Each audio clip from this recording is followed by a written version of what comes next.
నమస్తే, welcome to our channel. Andhra Pradesh ముఖ్యమంత్రి నారా చంద్రబాబు నాయుడు గారు అయితే రాష్ట్రంలో పేదరిక నిర్మూలన జరగాలి అంటే P4 మోడల్తో పేదరికాన్ని నిర్మూలించాలి అని చెప్పి ఆయన పదే పదే చెప్తుంటారు. 2024 ఎన్నికల్లో భాగంగా సూపర్ 6 హామీలతో పాటు పేదరిక నిర్మూలన చెయ్యడమే మా లక్ష్యం అని కూడా ఆయన చెప్పారు. ఇంతకీ ఈ P4 మోడల్ అంటే ఏంటి? ఈ P4 మోడల్తో పేదరిక నిర్మూలన అనేది జరుగుతుందా? అసలు ఇది నిజమేనా? అన్నీ కూడా తెలుసుకునే ప్రయత్నం చేద్దాం. P4 మోడల్ అంటే పబ్లిక్ ఫిలాంథ్రపిక్ పీపుల్ పార్టిసిపేషన్, అంటే family empowerment benefit management system అని కూడా మనం చెప్పుకోవచ్చు. అంటే దీంతోటి ఏంటి రాష్ట్ర ప్రజలకు ఉపయోగం ఏంటి? నిజంగా పేదరిక నిర్మూలన జరుగుతుందా? ఇది సాధ్యమేనా అని చెప్పి డౌట్స్ అయితే చాలామందికి వస్తూ ఉంటాయి. ఇది కామనే. మరి అసలు ఈ P4 మోడల్ ముఖ్య ఉద్దేశం ఏంటి అంటే, ఎవరైతే ఆయా గ్రామాల్లో కానివ్వండి, జిల్లాల్లో కానివ్వండి, ఆంధ్రప్రదేశ్లో చూసుకున్నట్టయితే రాష్ట్రంలో ఎవరైతే సంపన్నులుగా ఉన్నారో, ఆర్థికంగా బలంగా ఉన్నారో వారందరూ కూడా ఆర్థికంగా అట్టడుగున ఉన్నవారికి, అంటే ఆర్థికంగా చాలా వీక్గా ఉన్నవారికి హెల్ప్ చేయడమే ఈ P4 మోడల్ యొక్క ముఖ్య ఉద్దేశం. ఇందులో ఎవరిది బలవంతంగా ఉండదు, వాలంటీర్గా పాల్గొనవచ్చు. అంటే ఫర్ ఎగ్జాంపుల్ ఒక గ్రామంలో తీసుకున్నట్లయితే ఎవరైతే ఫినాన్షియల్గా ఆర్థికంగా బాగుంటారో వాళ్ళు ఆ గ్రామంలోనే ఎవరైతే ఫినాన్షియల్గా లోగా ఉన్నారో, ఆర్థికంగా అట్టడుగునున్నారో వారికి హెల్ప్ చేయడమే ఈ P4 మోడల్. మరి ఇందులో గవర్నమెంట్ ఎలా పార్టిసిపేట్ చేస్తుంది? డైరెక్ట్గా ఈ ఫినాన్షియల్ ట్రాన్సాక్షన్స్ అన్నీ చూస్తుందా అంటే కాదనే చెప్పుకోవచ్చు. గవర్నమెంట్ ఏంటంటే జస్ట్ మ్యాపింగ్ వరకు మాత్రమే గవర్నమెంట్ పార్టిసిపేట్ చేస్తుంది అని మనం చెప్పుకోవచ్చు. ఇందులో మళ్ళీ ఇంకొకటి చెప్పాలంటే ఇదంతా కూడా వాలంటరీగానే పార్టిసిపేట్ చేసే ఫ్యామిలీ కానివ్వండి, లేదంటే మెంబర్స్ కానివ్వండి, ఇదంతా వాలంటరీగా ముందుకు వచ్చిన వాళ్ళే తప్పిస్తే బలవంతంగా అయితే ఉండదని చంద్రబాబు నాయుడు గారు స్పష్టం చేశారు.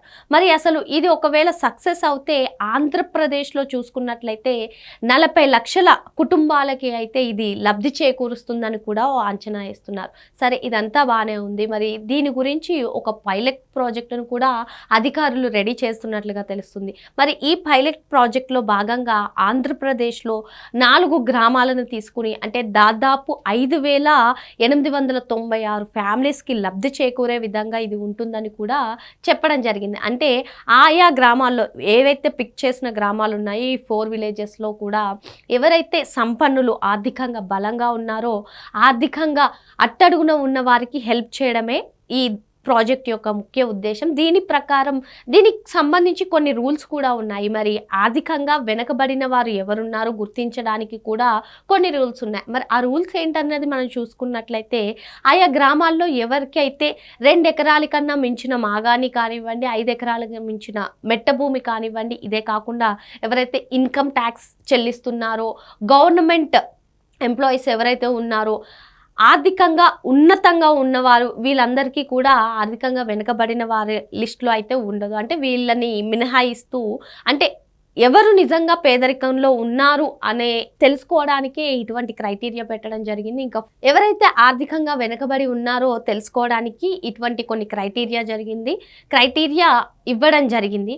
మరి వన్స్ ఈ క్రైటీరియా ఎవరైతే అప్లికేబుల్ అవుతారో వాళ్ళని ధృవీకరించిన తర్వాత ఎవరైతే సహాయం చేయాలనుకుంటున్నారో ఆ ఫ్యామిలీస్ని, ఎవరైతే లబ్ధి పొందాలనుకుంటున్నారో ఆ ఫ్యామిలీస్ని కూడా సమృద్ధి బంధనం ప్లాట్ఫామ్లో ఆయా వివరాలను ఉంచుతారు. మరి ఈ వివరాల ప్రకారం ఎవరైతే హెల్ప్ చేయాలనుకుంటున్నారో, ఎవరైతే హెల్ప్ పొందాలనుకుంటున్నారో వివరాలంతా కూడా ఉంచిన తర్వాత మరి గవర్నమెంట్ ఎలా రియాక్ట్ అవుతుంది అంటే డైరెక్ట్గా ఫైనాన్షియల్ ట్రాన్సాక్షన్స్ కాకుండా మ్యాపింగ్, ట్రాకింగ్ ఇటువంటి కార్యకలాపాలన్నింటినీ కూడా ప్రభుత్వం చేపడుతుంది.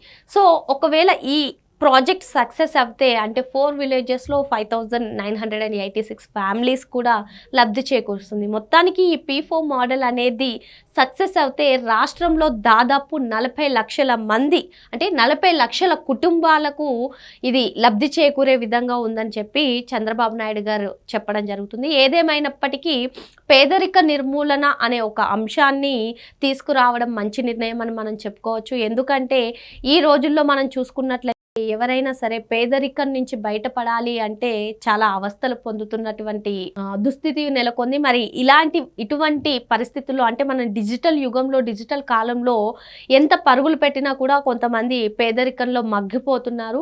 మరి ఇలా ఒక ముఖ్యమంత్రి ఇలా పేదరిక నిర్మూలన గురించి ఆలోచించడం అనేది ఒక మంచి కాన్సెప్ట్ అని మనం చెప్పుకోవచ్చు.